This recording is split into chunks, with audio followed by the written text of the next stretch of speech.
자, 다시 마가복음으로 복귀합니다. 여러분 마가복음 11장 말미에 맥락을 좀 살펴보면서 오늘 본문으로 넘어가려고 하는데요. 여러분 두 주 전에 살펴보았던 마가복음 11장에서는요, 예수님이 더럽혀진 성전의 모습을 보시고 눈물을 흘리십니다. 하나님을 예배하고 하나님께 영광을 올려드려야 할 성전이 이 장사치의 소굴, 장사치 탐욕의 도굴이 되어 있는 것을 보시고 분을 참지 못하시고요, 노끈으로 채찍을 만드셔서 그곳에 장사치들을 내어 쫓으시고 그들의 장사판을 뒤집어 엎으셨습니다. 그 이후에 예수님께서 이 유다 백성들, 이스라엘 백성들을 하나님 진리의 말씀으로 계속해서 권면하고 가르치기를 시작하셨습니다. 수많은 이들이 주님의 말씀에 감복해서 주님께로 몰려들었는데요. 자, 이때 예수님 앞에 다시 한번 대적하며 도전해온 무리들이 있었는데요. 예수님 때문에 자신들의 권위가 침해당할 것을 우려하고 걱정했던 유대교 종교 지도자들이요, 예수님께 이런 질문을 하면서 도전을 해옵니다. 당신은 도대체 무슨 권위로 이런 일들을 행하느냐고요. 그때 예수님이 이렇게 이들에게 역으로 질문을 하셨습니다. 마가복음 11장 30절인데요. 요한의 세례가 하늘로부터냐 사람으로부터냐. 실상 여러분, 예수님의 이 질문은요, 간단해 보이지만 이 유대 종교 지도자들을 이도 저도 못하게 하는 진퇴양난에 빠지게 하는 그런 질문이 되었는데요. 왜냐하면 하늘로부터라고 하면은 왜 하늘의 권세를 인정하지 않느냐라고 하는 그런 반대에 부딪힐 게 뻔하고요. 사람으로부터 왔다라고 하면은 그 당시 요한을 따르던 많은 무리의 사람들로부터 집단적인 항거를 당할 그럴 염려가 있었기 때문입니다. 고뇌 끝에 이 유대 종교 지도자들이 내놓은 대답은 궁색합니다. 알지 못하겠노라고. 그 이후에 예수님께서 이 유대 종교 지도자들을 향해서 계속 이어서 밝혀주신 비유의 내용, 말씀이 바로 오늘 저와 여러분들이 살펴보게 될 포도원 농부의 비유입니다. 자, 여러분, 그러면 이 예수님 비유의 말씀이 1차적인 대상으로 하는 그 청자는요, 유대 종교 지도자들, 예수님의 권위를 인정하지도 않고 받아들이지도 않는 이 유대 종교 지도자들을 향한 그런 외침이셨다라고 볼 수 있고요. 그 외에도 오늘을 살아가는 저와 여러분, 그리고 우리의 집합 공동체인인 이 땅의 교회들에게 던져주시는 말씀이라고도 생각해 볼 수 있을 것 같습니다. 자, 오늘 이 포도원 농부의 비유를 통해서 하나님께서는 저와 여러분들에게 어떤 교훈을 전달하기를 원하실까요? 자, 1절 말씀부터 다시 한번 살펴보도록 하겠습니다. 1절입니다. 예수께서 비유로 그들에게 말씀하시되 한 사람이 포도원을 만들어 산 울타리로 두르고 즙 짜는 틀을 만들고 망대를 지어서 농부들에게 새로 주고 타국에 갔더니. 자, 여러분, 먼저 우리가 염두에 두어야 할 사실이 있습니다. 이 말씀은 비유라는 사실입니다. 영어로는 parables 헬라 원어로는 파라볼레라는 단어를 사용하는데요. 이 파라볼레는 합성어입니다. 파라, 뭐뭐 곁에, 볼레, 던져두다. 그러니까 이 비유라는 이 기법의 근본적인 의미는요, 실제 있었던 얘기는 아닙니다. 하지만 실제 우리 실생활에서 일어날 법한 이야기들로 우리 삶 속에 어떤 중요한 교훈을 깨닫게 하기 위한 목적으로 만들어진 이야기가 비유다. 여러분, 그러면은 이 비유의 말씀을 들으시면서 우리가 꼭 우리 자신의 삶 속에 비춰보는 작업이 있어야만 이 비유의 말씀을 제대로 이해할 수 있는 겁니다. 우리 삶 속에도, 내 신앙에도 이런 일들이 일어날 수 있다라는 사실을 염두에 두고 읽으셔야 이 비유의 말씀을 목적하신 대로 우리가 잘 받아들일 수가 있다라는 거예요. 자, 여러분, 실제 일어나진 않았지만 저와 여러분의 삶 속에 어떤 교훈을 주기를 원하실까? 여러분, 이 비유의 내용을 간단하게 한번 요약해 보기를 원합니다. 어떤 한 포도원 주인이 땅을 사서 포도원을 꾸몄습니다. 좋은 나무를 사다가 포도나무를 심고요, 이 포도나무가 도적이나 짐승떼에게 상함을 받지 않기 위해서 포도원 주위로 울타리도 치고요, 망대도 세웠습니다. 그런 이후에 이 열매를 거두면은 포도즙을 짜려고 포도주를 짜는 포도즙 틀까지 만들어 놓고 이제 멀리 타국으로 출장을 가게 됐습니다. 이 주인이 떠나 있는 동안 이 포도원을 맡아서 살펴줄 새 들어 살 종들을 구했습니다. 그들에게 맡겨놓고 오랫동안 출장을 떠나게 됩니다. 자, 그런데 문제는 포도를 수확할 철에 일어났습니다. 포도가 날 시기가 돼서 이 포도원 주인이요, 응당 받아야 될 세. 여러분, 세를 주면은 주인은 뭘 받죠? 렌트를 받습니다. 그에 마땅한 보상을 요구할 수 있는 것 아닙니까? 그래서 한 종을 보냅니다. 사신을 보내서요, 내 포도원에서 소출이 났으니 그 중에 얼마를 떼어서 나에게 다오라고 요청을 했는데, 여러분, 예상치 못한 일이 일어났습니다. 이 포도원 주인이 보낸 종을 이 포도원 농부들이요, 심하게 욕하고 때려서 매질해서 다시 돌려보냈던 거예요. 주인은 처음에는 당황했을 겁니다. 아니, 어떻게 이런 일이 일어나지?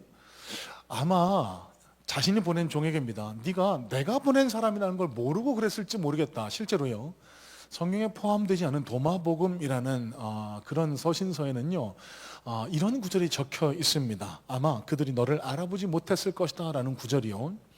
그럴 리가 없다는 의미겠죠. 자, 주인이 두 번째 종도 보냅니다. 그런데 두 번째 종도 똑같이 때리고 모욕하고 그렇게 돌려보냈습니다. 여러분, 이 당시 유대 사회는요, 명예, 체면을 무척이나 중시 여기던 사회였습니다. 자신이 보낸 사신이에요. 그러니까 그 사신을 욕하고 때렸다? 이 주인을 욕하고 때린 것과 진배가 없는 겁니다. 여러분, 그럼 어떻게 반응해야 될까요? 마땅히 그에 상응한 적절한 조치를 취해야 되지 않겠습니까? 여러분, 그런데 성경을 살펴보시면은요, 이 포도원 주인이 어떤 고민을 했는지, 어떤 조치를 마련했는지 전혀 기록이 되지 않습니다. 아마 분을 사귀고 있었는지도 모르겠습니다. 그 잠시 후에 세 번째 종도 보냅니다. 그런데 이번에는 더 끔찍한 일이 벌어져요. 죽여서 돌려보냈습니다. 여러분, 이때부터는 문제가 좀 심각해집니다. 아마 이 포도원 주인 곁에 있는 가족과 친지, 그리고 그 측근들이 아마 이 주인에게 막 이런 권면을 했을 가능성이 높습니다. 주인님, 이거 그냥 두고 보시면 안 됩니다. 어떻게 이런 일이 일어납니까? 주인님을 어떻게 받기에 이 종들이, 이 농부들이 이런 끔찍한 짓을 저지른단 말입니까? 가서 마땅히 저들을 벌주고 죽이고 마땅한 책임을 물어야 합니다. 그런데요, 누가복음에 보시면 혹시라는 단어와 잠깐 멈췄다라는 그런 구절이 포함되어 있습니다. 고민한 거겠죠. 그런 이후에 뜻밖의 결정을 하게 됩니다. 자, 6절 말씀인데요, 제가 세번역 성경으로 한번 읽어보겠습니다. 이제 그 주인에게는 단 한 사람, 곧 사랑하는 아들이 남아 있었다. 마지막으로 그 아들을 그들에게 보내며 말하기를 그들이 내 아들이야 존중하겠지 하였다. 여러분, 이 포도원 농부의 비유를 들으시면서 여러분 머릿속에 어떤 스토리가 떠올려지실까요? 성경 속에 익숙히 알고 있는 이야기일 겁니다. 예수 그리스도의 십자가 사건입니다. 이 아들을 보냈는데요, 그 아들마저 죽이고 그 아들을 받아들이지 않는 것이 이 포도원 농부 비유의 결말입니다. 여러분, 물론 이 시점에 예수님은 아직 십자가 사건을 맞이하기 직전입니다. 하지만 예수님은 당신이 어떤 길을 걸어가야 할지, 당신에게 어떤 일이 일어날지를 알고 계셨습니다. 지금 당신의 권위, 당신의 말씀, 당신의 신분에 도전하고 있는 유대 종교 지도자들, 끝까지 나를 십자가에 몰아넣을 것이다, 나를 죽일 것이다, 이 이야기까지 내포해서 이 포도원 농부의 비유를 들려주고 계시고 있다는 거예요. 자, 그러면 이 포도원 농부의 비유에서 우리가 제일 먼저 찾아야 할 교훈은 뭘까요? 첫 번째 교훈입니다. 여러분, 농부들은 착각하고 있습니다. 어떤 착각일까요? 이 포도원이 자기 거라는 착각입니다. 여러분, 팔레스타인 땅에서요, 포도를 경작하는 그 방법은요, 씨를 뿌리고 잘 가꾸고 난 뒤에 통상적으로 약 5년이 지나야만 이 과실을 수확할 수가 있었다라고 합니다. 그럼 한번 생각해 보실래요? 첫 해는 세를 받았습니다. 그러니까 내가 이 포도원, 이 포도밭의 주인이 아니고 나는 그냥 경작하는 농부다, 소작인이다, 이런 사실을 잊지 않았을 수 있어요. 2년 지납니다. 3년 차가 됩니다. 열심히 땀을 흘려서 포도나무를 가꿨습니다. 그러다 보니까요, 정성도 들어가고 내 노력과 수고가 너무 짙게 그 포도원에 곳곳에 끼어 있는 거예요. 그러다 보니까 이런 착각이 슬그머니 올라올 수 있습니다. 이거 누가 땀 흘렸는데 이거 내 거 아니야? 저 주인은 한 게 뭐가 있어? 내가 땀 흘려서 이 포도나무 가꿨고 내가 땀 흘려서 이 수확을 했으니까 이거 다 내 거 아니야? 여러분, 단단히 이 농부들은 착각에 빠졌던 겁니다. 이 포도원의 주인이 따로 있다는 사실을 애써 잊으려고 한 채 이건 내 것이다라고 하는 심각한 착각에 빠져 있었던 거예요. 그 결과가 그 상속자, 곧 포도원 주인의 아들까지 죽여버리는 이런 끔찍한 비극의 결말을 맞게 되었던 겁니다.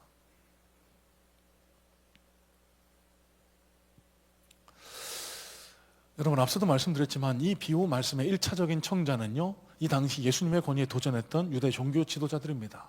바리새인과 서기관들, 그리고 유대교의 종교 지도자들, 하나님을 찬양하고 예배해야 할 성전에서 자신들이 마치 주인인 양 자신들의 탐욕을 취하고 자신들의 이기를 채우려고 하는 그 유대 종교 지도자들을 향해서 이 포도원 농부의 비유를 들려줬던 거예요. 너에게 심판이 있을 거라고, 착각하지 말라고, 이건 네게 아니라고. 여러분, 또 말씀드렸죠, 이 포도원 농부의 비유를 오늘 저와 여러분들이 읽게 하신 하나님의 목적과 뜻이 있을 겁니다. 무슨 뜻일까요? 여러분, 저와 여러분들도 이 포도원 농부와 같은 마음 자세로 오늘을 살아가고 있지 않은지를 한번 살펴보자는 겁니다. 성찰해 보자는 겁니다.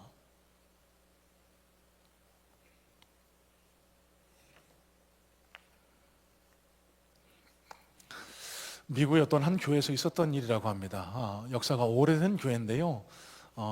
한참 부흥기를 맞이할 때는 수천 명이 모여서 함께 예배를 드리던 아주 힘 있는 교회인데, 여러분, 미국 교회가 쇠락의 길을 걸은 지 오래됐습니다. 그러다 보니까 이 교회도 그 풍파를 못 이기고 다 빠져나가고 이제 수십 명만 남아서 그렇게 명맥만을 유지하는 그런 교회가 되어버리고 말았다는 겁니다. 자, 그런데 어느 날 새 목사님이 이 교회에 부임을 하셨대요.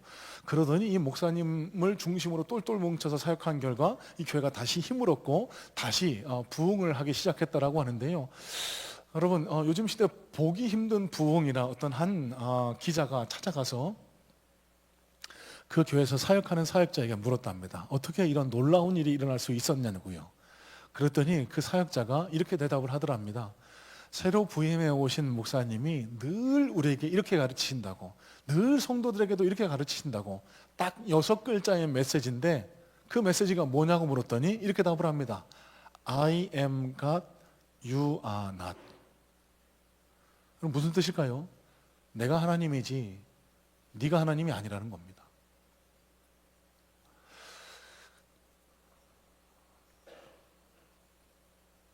여러분, 우리가 깊게 한번 생각해 보아야 할 지점이 아닐까라고 생각을 합니다. 이 땅에도 코로나 팬데믹을 겪은 이후에 한국교회가 몸살을 앓고 있습니다. 점점 성도 수가 줄어나가고 있고, 더 심각한 것은 젊은 세대들이 더 이상 교회를 찾지 않는다는 것. 왜 그럴까? 여러분, 제가 누차 말씀을 드립니다만 교회가 이들을 실망시켰기 때문이라고 생각하지 않으실까요? 왜요? 내 것이라는 착각 때문에. 저 같은 이 땅의 목회자들이 교회는 내 것이라는 착각 속에서 자기 마음대로 교회를 주무르고 전행하고 교회의 재정을, 성도들을 마음껏 주무르려고 하는 그 모습이 많은 젊은 세대들에게 실망감을 안겨주고 교회를 떠나게 하는 요인이 되지 않았을까? 여러분, 요즘 젊은 세대, 특별히 MZ세대 가운데 불교가 그렇게 성황을 이루고 있다고 합니다. 템플 스테이, 그러니까 지난 금요일 날도 잠깐 언급을 했는데요. 사찰에 가서 서로 미팅하고 소개팅하는 그런 일들이 성행을 하고 있고요. 교회보다는 불교가 더 자기 자신의 수양을 위해서, 마음의 평안을 위해서 더 좋다. 여러분, 왜 그럴까요? 여러분, 1차적으로 우리에게서 먼저 문제를 찾아봐야 되지 않겠습니까? 교회 기득권들이 이 교회 주인은 나다라는 생각 때문에 다음 세대를 품지 못하면, 다음 세대가 마음 기댈 곳을, 어깨 한 켠을 내주지 못하면 앞으로도 이런 현상은 멈추지 않을 겁니다.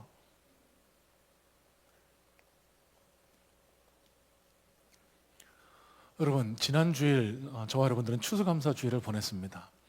뮤지컬 재판이라는 뮤지컬을 함께 하면서 함께 신앙의 여정을 묵상해보는 그런 시간을 가졌는데, 많은 분들이 은혜 많이 받으셨다고, 너무 수고했다고, 전문 사역자를 부른 것 같다고 칭찬과 격려가 자자합니다.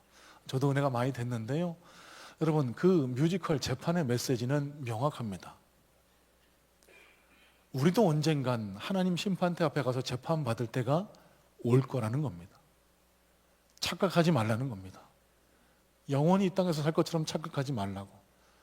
지금 내게 주어진 삶이 내 것이라고 착각하지 말라는 겁니다.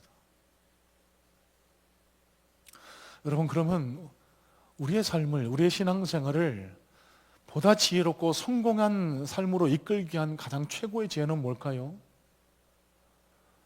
여러분, 매일 아침 일어나시면서 어떤 기도하고 하루를 시작하시나요? 여러분, 제가 앞서서 기도하면서 잠깐 언급을 했지만은요, 여러분, 오늘 저와 여러분에게 주신 하루는 하나님이 또 하루 우리에게 허락하신 기회입니다. 하나님이 우리에게 눈을 뜨게 하셨고 오늘을 살아가게 하셨고 호흡을 하게 하셨던 거예요. 여러분, 자기 의지로 내 뜻대로 이 예배 자리에 온 게 아니라는 겁니다. 하나님께서 이 예배 자리에 오게 하셨고요, 오늘 이 메시지를 귀에 담게 하시고 마음에 새기게 하셨어요. 자, 여러분, 그러면 오늘 이 예배를 통해서 우리가 제일 먼저 해야 할 마음의 결단, 하나님이 원하시는 마음의 소원은 이겁니다. 다시 한번 우리 양말을 끌어올리면서, 하나님, 오늘 이 하루를 내게 다시 한번 허락해 주신 것 감사합니다. 내가 이 하루의 주인이라는 착각 속에 빠져 살아가지 않게 도와주세요.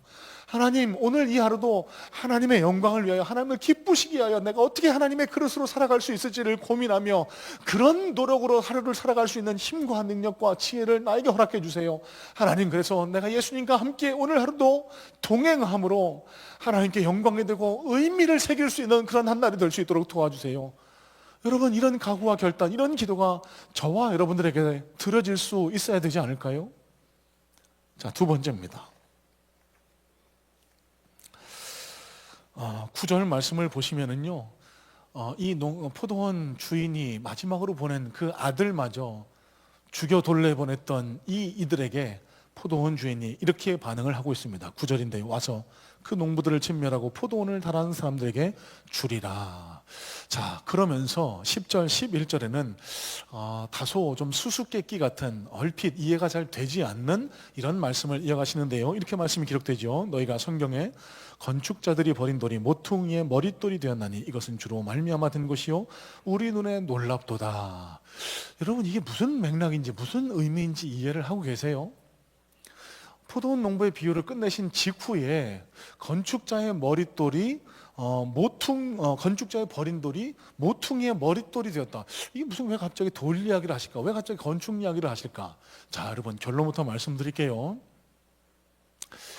이 모퉁이 돌은요, 유대 건축법상 두 가지 용도가 있다고 합니다. 첫 번째는 이 건축을 할 때 주춧돌로요, 그러니까 기둥을 받치는 데 쓰이는 주춧돌, 큰 힘을 받는 주춧돌로 사용될 때가 있고, 또 다른 의미에서는요, 이 걸림돌이 될 때가 있다는 겁니다. 그러니까 사람들이 지나가다가 그 돌뿌리에 걸려서 넘어지게 하는, 여러분, 그러면은 예수님께서 이 건축자의 버린 돌이 모퉁이, 죄송합니다, 자꾸 돌이 나오니까 헷갈리네요. 건축자의 버린 돌이 모퉁이의 머릿돌이 되었다. 이 말씀이 담고 있는 뜻은 후자입니다. 여러분, 심판을 의미합니다. 걸려 넘어질 수 있다는 경고의 말씀으로 해석하시는 것이 정확합니다.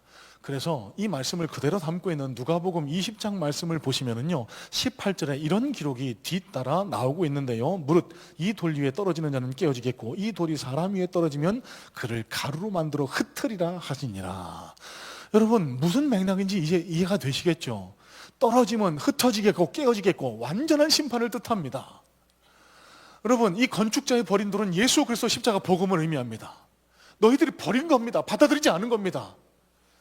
그 때문에 너희가 걸려 넘어질 수 있다는 겁니다. 최후의 심판의 날, 그를 받아들이지 않았다는 것 때문에 너희들이 걸려 넘어질 수 있다는 겁니다. 완전한 심판에 처할 수 있다고 예수님이 경고하시는 겁니다. 자, 그러면은 오늘 이 포도원 농부의 비유를 통해서 우리가 두 번째로 깨달아야 할 중요한 교훈이 있습니다. 여러분, 하나님이 경고하실 때 돌이키실 수 있어야 합니다. 하나님께서 경고하실 때 돌이키실 수 있어야 합니다.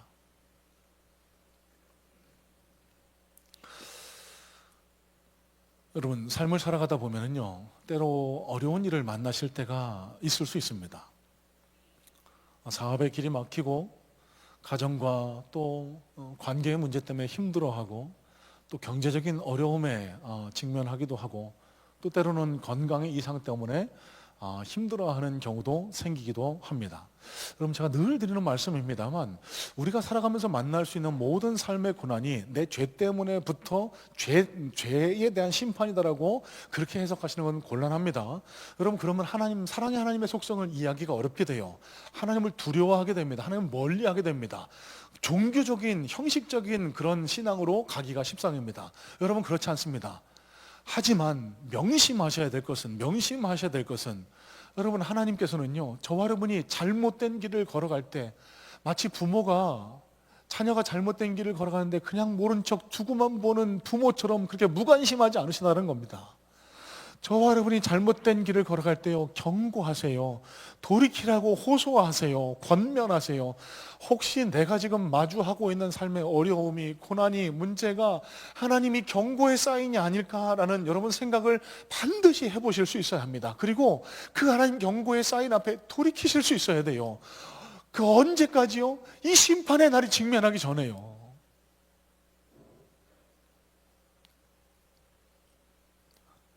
여러분, 한국교회도 마찬가지 형편에 놓여 있다고 생각을 합니다. 여러분, 앞서도 말씀드렸지만 왜 한국교회가 이렇게 힘을 잃어가고 있을까? 왜 젊은 청년들은 교회를 떠나고 복음을 떠나 다른 종교에 심취해 그런 것들에게 열광하고 있을까? 여러분, 우리 자신들의 모습부터 한번 살펴볼 수 있어야 돼요. 성찰해 볼 수 있어야 합니다. 지난 주간에요, 제가 어떤 한 토크 프로그램을 보게 됐습니다. 물론 본방을 시청한 건 아니고요, 또 유튜브에 짤막하게 이렇게 좀 토막토막되어 있는 대목들을 살펴보게 됐는데, 손석희 씨가 진행하는 질문들이라는 프로입니다. 저 프로에 유흥식 추기경 님이 등장을 합니다. 가톨릭 사제라고 하기에 너무 인상도 좋으시고 그래서 한 대목을 살펴봤는데 마음에 새겨들을 만한 여러 교훈들이 있어서 쭉 다 살펴보게 됐는데요. 여러분, 제가 저 토크쇼 대담 프로그램을 살펴보면서 제 마음에 들었던 생각이 있습니다. 참 부럽다. 저런 어른이 있다는 게 참 감사하다, 귀하다, 그런 마음을 제일 먼저 갖게 됐습니다. 저분이 아실까 모르겠는데 우리 한국이 배출한 네 번째 추기경입니다. 로마의 바티칸 시티에서 성직자부 장관직을 맡고 계시는데요. 여러분 잘 아시는 것처럼 바티칸이 도시잖아요. 도시 국가입니다. 작습니다. 하지만 장관은 장관이에요. 우리로 따지면은 뭐 교육부 장관 정도에 해당한다고 볼 수 있는데, 저분이 출근하시는 모습을 같이 쫓아간 취재진이 그 카메라에 담았는데요.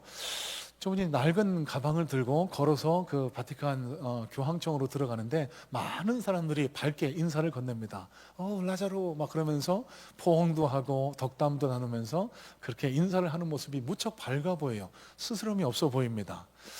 그러면서 그 가운데 한 분, 그러니까 저분과 함께 이 사역을 이어가는 한 분을 인터뷰를 했는데, 인종 다르고 출신이 다르지만 이렇게 이야기를 합니다.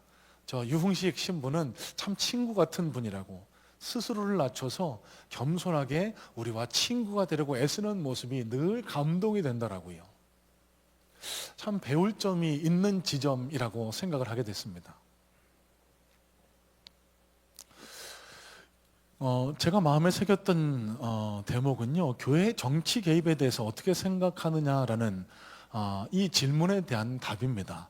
명확하게 마치 오랫동안 고민해온 질문에 대한 답을 꺼내놓듯이 담담하게 그 답을 꺼내놓는데요, 정말 저는 들어볼 만한 가치가 있는 답이라고 생각을 합니다. 교회가 정치에 개입하는 것을 무조건 꺼려해서는 안 된다는 거예요. 요즘 교회가 정치와 너무 밀착하게 관련되어 있는 것 때문에 사회적인 무리가 발생하고 그래서 따가운 시선들이 있지 않습니까? 하지만 유흥식 추기경의 시선은 다릅니다. 여러분, 종교는 기독교도 마찬가지입니다. 복음도 예수 그리스도도 마찬가지입니다. 저와 여러분의 삶에 개입합니다.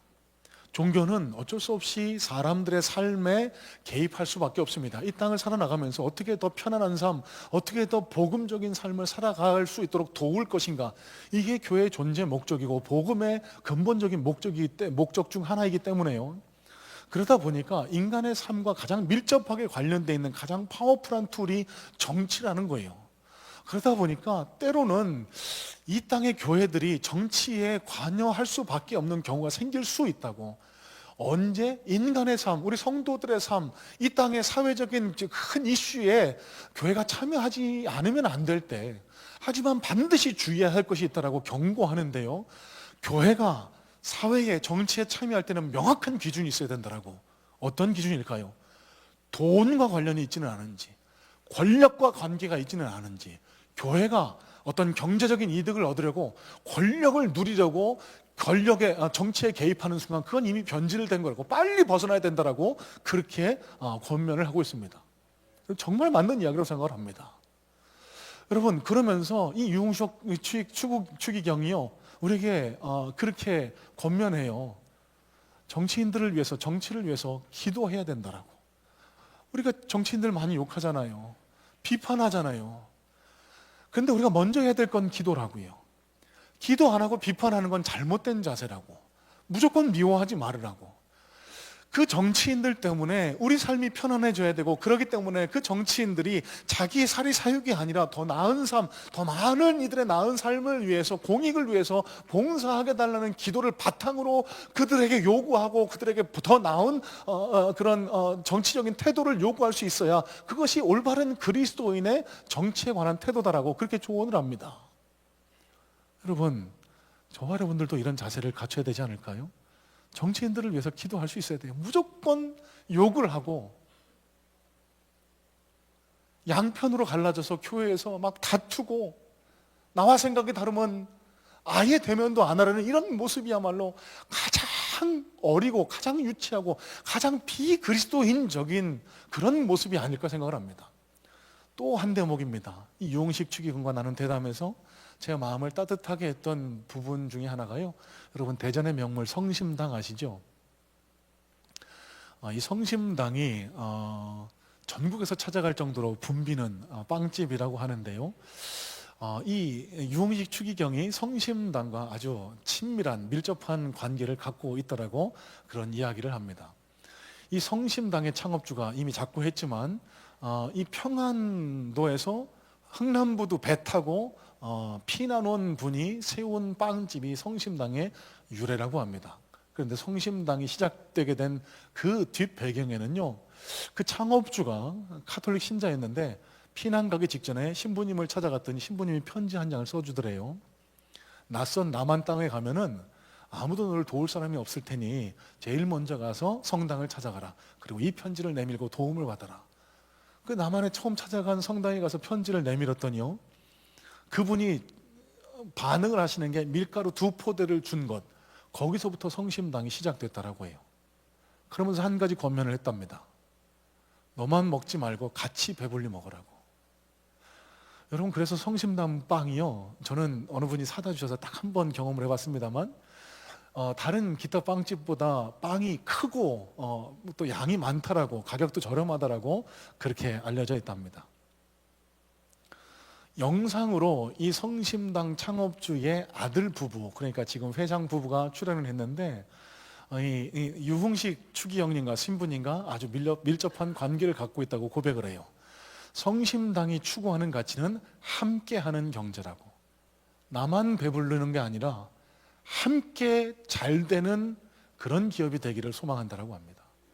그리고 이 철학을 만들어 세우게 된 데에는 이 유흥식 추기경님과의 대화, 가르침이 큰 도움과 밑바탕이 되었다라고 그렇게 이야기를 해요. 여러분, 제가 이 프로를 보면서 무슨 생각을 가졌을까요? 부럽다. 교회 안에 저런 일들이 많이 있어야 되는데, 그리스도인들이 저런 모습으로 살아가야 하는데, 목사가 저런 모습으로 살아가야 하는데. 제가 유흥식 추기경을 보고 부럽다고 한 이유가 바로 여기에 있습니다.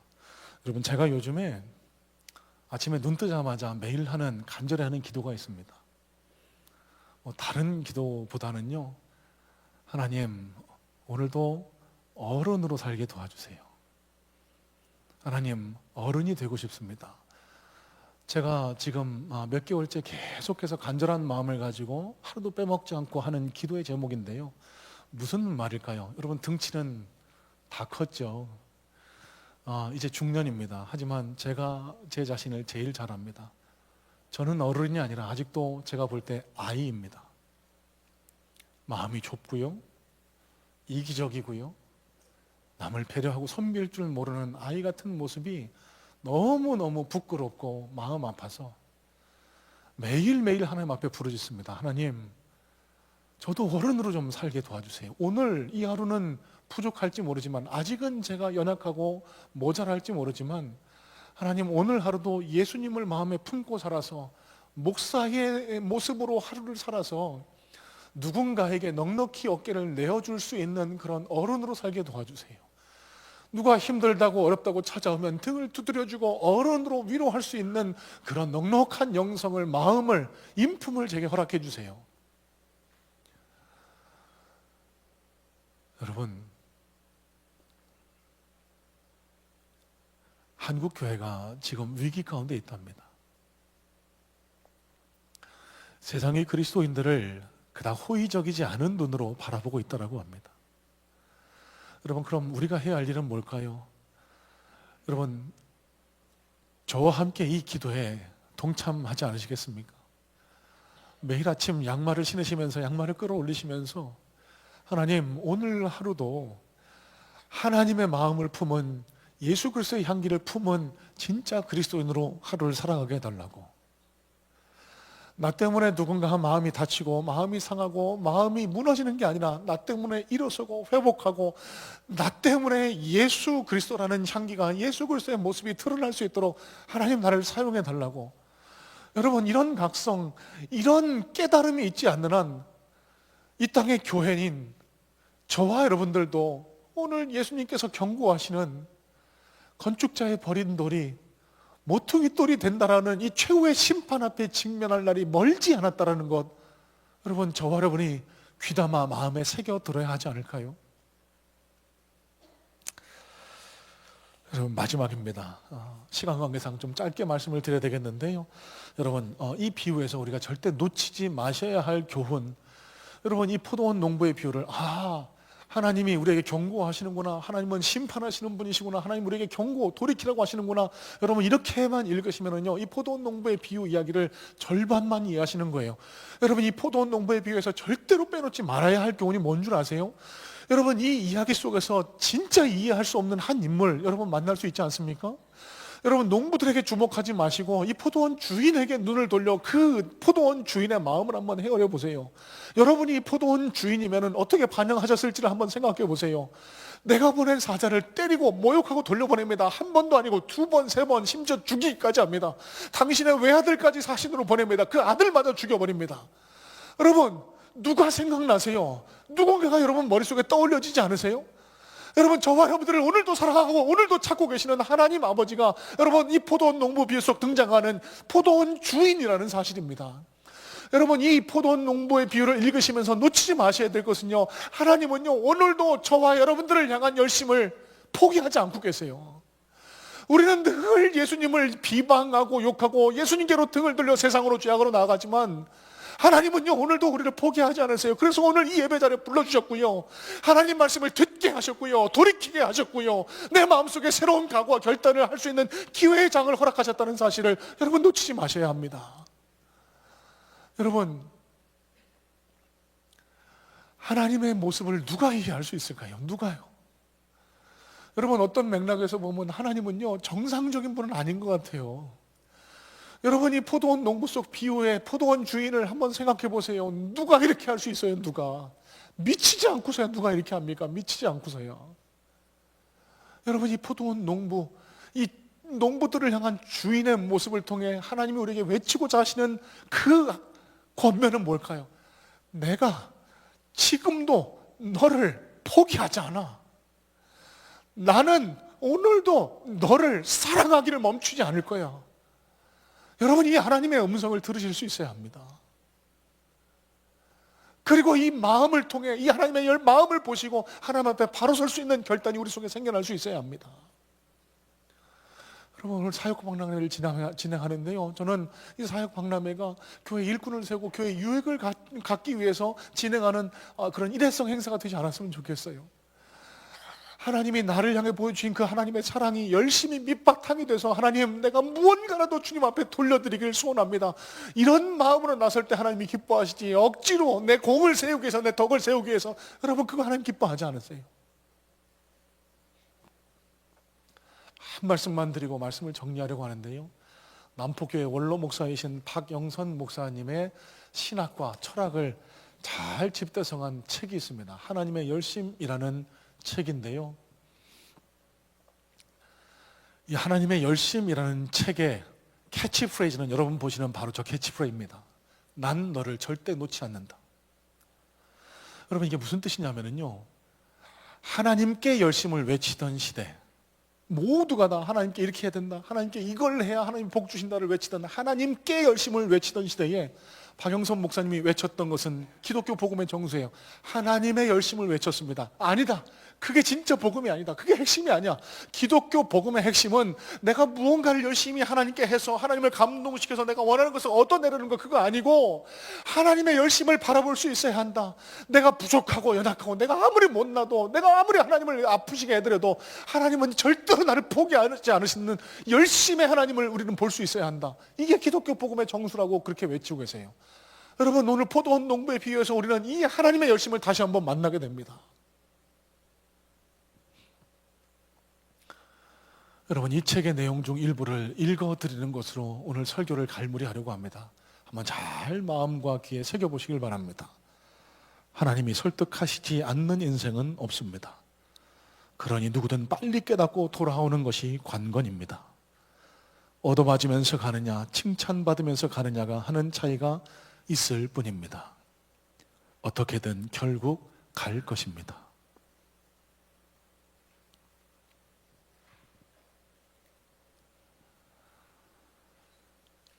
기도하겠습니다.